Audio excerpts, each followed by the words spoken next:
Dans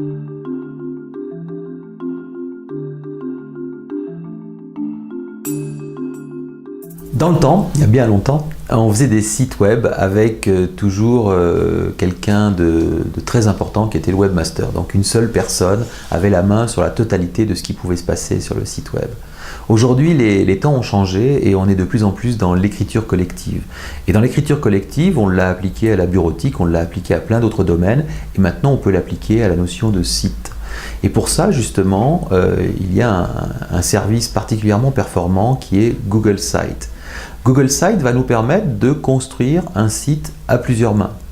On va d'abord créer ce site, on va éventuellement d'ailleurs en définir le périmètre dans un premier temps pour savoir qui sont les gens qui ont le droit de venir le co-créer, donc le co-remplir d'une certaine manière. On va pouvoir créer toutes les pages et l'arborescence de pages très rapidement. Et ensuite, on va pouvoir les uns et les autres venir créer les pages, y poser des textes, y poser des images, y poser des vidéos, y poser des widgets de toutes sortes.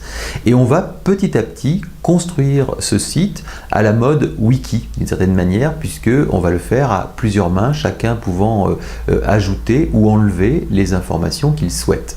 On aura bien sûr un historique complet de tout ce qui va se passer, ce qui est quand même particulièrement intéressant quand il s'agit d'un travail collectif.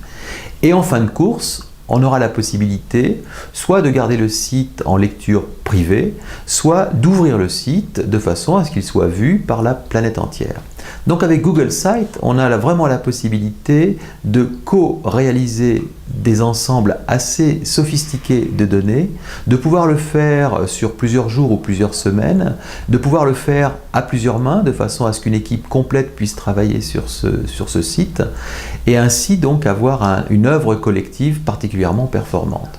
Alors outre cela, il y a bien sûr énormément de petites facilités, de petites subtilités qu'il y a dans Google Sites pour ajouter des commentaires, déposer des fichiers et tout un tas d'autres richesses fonctionnelles qui sont particulièrement intéressantes. Alors je vous invite, si vous le souhaitez, à aller regarder la petite visite guidée qu'on a faite pour vous faire découvrir Google Sites.